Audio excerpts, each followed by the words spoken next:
Tole obboloota koo kabajamoo fi jaallatamoo ijoollee abbaa kootii sawaa qarraa akkam jirtu fayyaa keessanii turtiin oolmaan maal fakkaata ana bira bareeda ala jirtan hundumaa keessatti jajjabaattu ana jedhamudha. Kun immoo koriidaar shisuma dimbilaala jechuudha. Warreen kana bichaa fayyadama. Turtina waliin qabaadhaa isin jedha guddaa galatooma. Barbaree isnaan qaba. Chili powder jedhamu jechuudha. Akkana fakkaata oolmaan guyyaadha.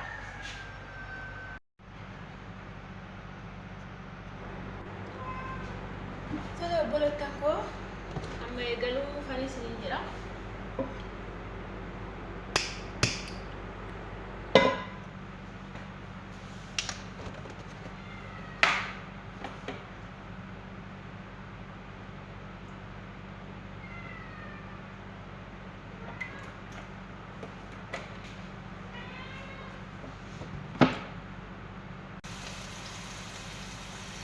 Aku balikan kilo. Untuk kita nak kerja.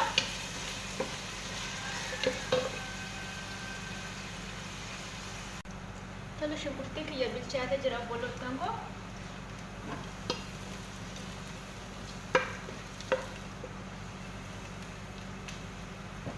Karena aja je cuba seperti kia.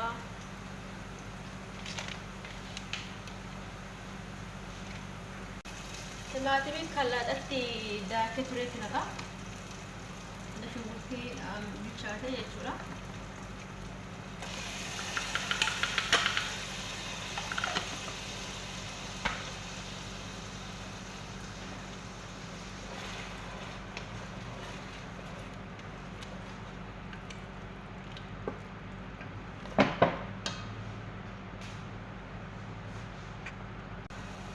Ada seperti ciri timati bici wal frate boda.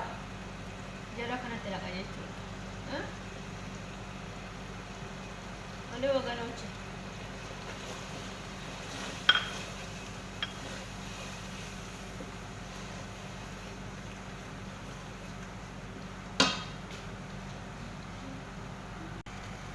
Eda qollati isaa wal silifadha.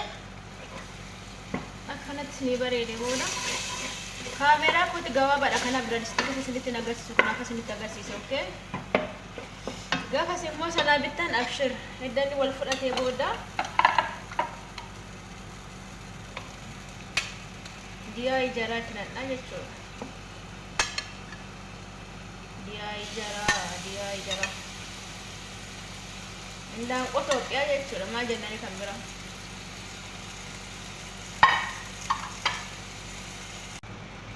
Indaan qichi kinoo iddakatti bareedee booda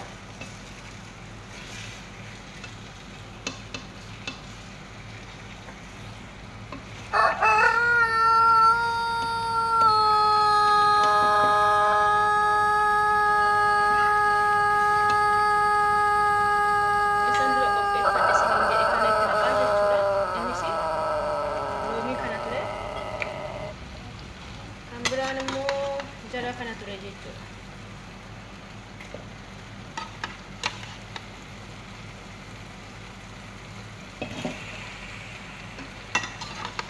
Itoophiyaa miti ijoollee Itoophiyaa miti.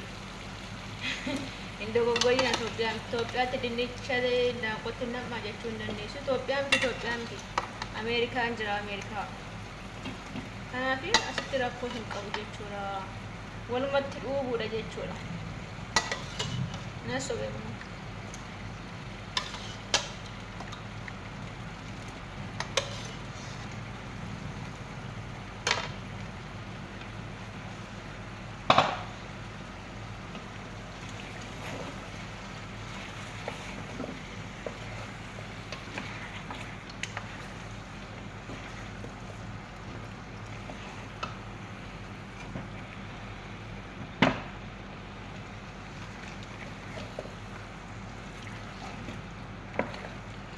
Friit yeroo hojjettan jechuudha. Kibis rigaagii biratti tolchaati. Friit hojjedhaa isin jedhan tolchina kibis rigaagii sana jechuudha. Kibis rigaagii sun hin bareedus hin gogoga dafeetu jechuudha. Siniifis misgaanaa hin kennu. Jaratti sin mi'aawu jechuudha. Kuuziin irraa tolchu sinittan agarsiisa maalirraa akka tolchu jechuudha. Sin jira boloota koo akkas fakkaata kan. Oolmaan guyyaa har'aa akkas fakkaata. Bishaan dafisee qaba. Itti naqee yeroo inni kubuziitti naqu walitti deebina jechuudha. Makiin akkas fakkaatee jira.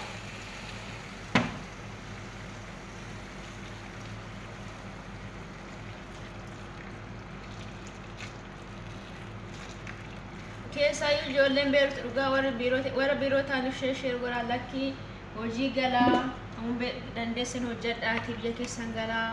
Arabni immoo nyaattu malee dhugaa isiniin jedha biddeen karsii shimmaxa irratti dura gaafa nama barbaaddu jechuudha. Eebelu nyaata qopheessuu hin beekti. Karsii shimmaaliif sangoota bakka sangoota qonnaa qophaa'an fakkaatu karsii saniitu qophaa'anii nama barbaadu malee waan bira nama barbaada. Nama immoo attaaqaalaa nama hojjechiisu jechuudha. Wanti ancidaatiin galaa sanan hojjedha jettee Dubaay keessa teessu hin jiru jechuudha.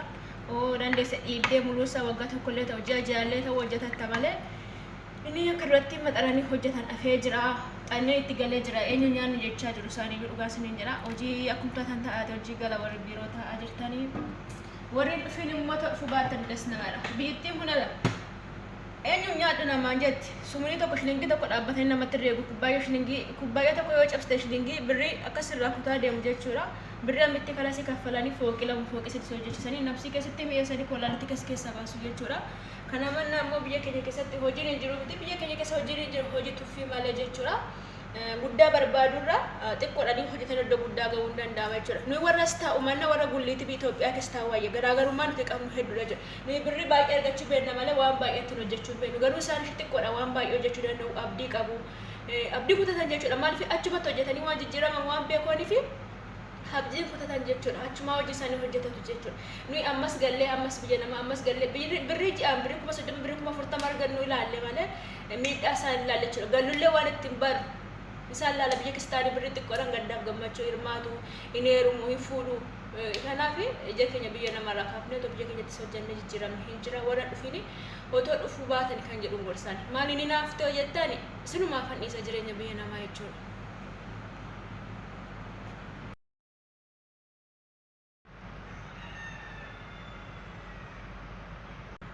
Tole obboloota kubbuzini rigaafi kibis rigaafi sanaan tolchina kan isin jedhan isa kana fayyadama jechuudha. Inni kuni baay'ee namatti tola jechuudha. Kubbuzii isa hadiidha. Kibis rigaafi sun immoo uumaa saniif hin godhu jechuudha. Dhugee sin jala wani soosii siniin kennu jechuudha. Isa kana sinii wayyaa siniin jedha. Xumuree jira wanta waliin bashannanaa itti darbinee nyaannaa siniin jedha. No. لا ليمون. ليمون شو هذه؟ بابا يبغى ليمون. Yeah. كان في بلد تكو قدو كيسوما جراد في ساعات كل ما تأجرا كبزيس كان فيدا ما جتشوراني.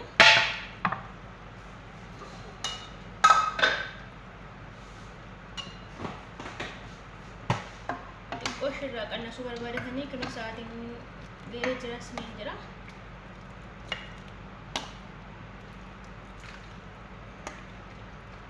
Waan yoo bifattaan gaariidha yaada dhugaan si fayyada booda waan ta'eef warraa bifattaan gaariidha.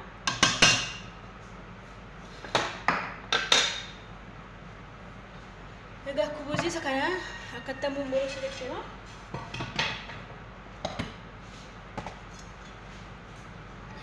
Kana jechuudha. Argumaan muree akkanatti xixiqqeessee muree jechuudha.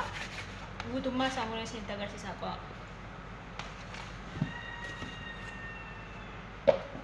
Kanadha jechuudha. Saayizii kanaan muree jira jechuudha. Saayizii kanaan muree jira. Amma laaffisuu bichaadha jechuudha. Obboloota tokko saayizii isaatiin muree jira. Siniin jedha. Asuma keessatti daddabaluu bichaadha bakka.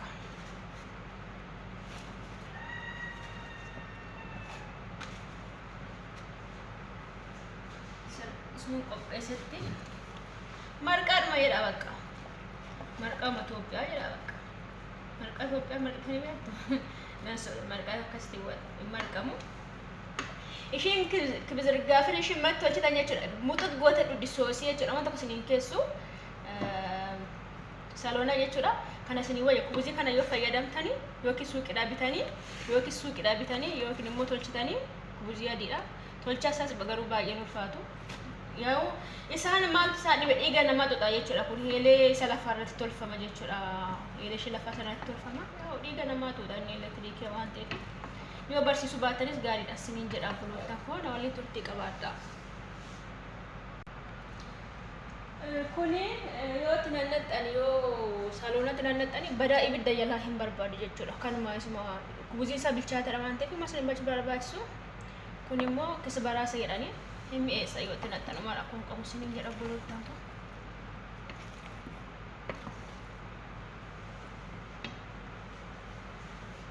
Kan inni dura sittan bifadhee ture ni isiniin jedha hin fixata waan ta'eef jechuudha. Dhuga baay'ee dhuga jechuudha.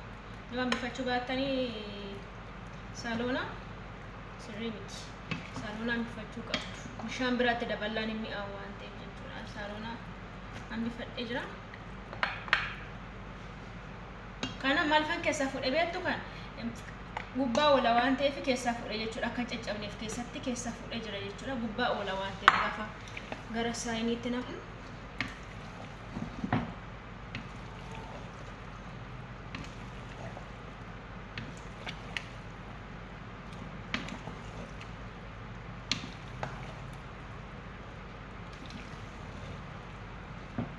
Ini xiqqoo asitti dhugee booda gara itti naqaa jechuudha. Gara argitanii kan akkas fakkaata jechuudha. Loomii kiyyaallee keessatti na jalaa cabee jira. Yookiin ijoolleen hin barbaadani.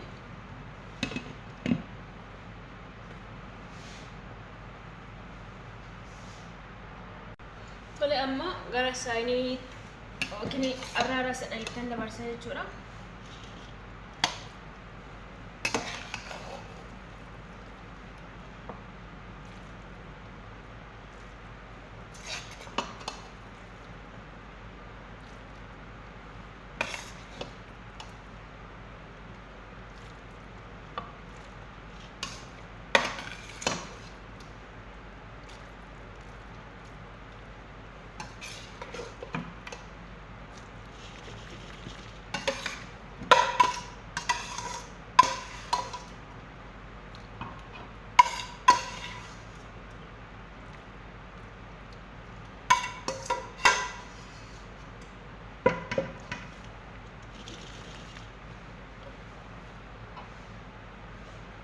Kun immoo sannan nambisa isiniin jedhee turedha.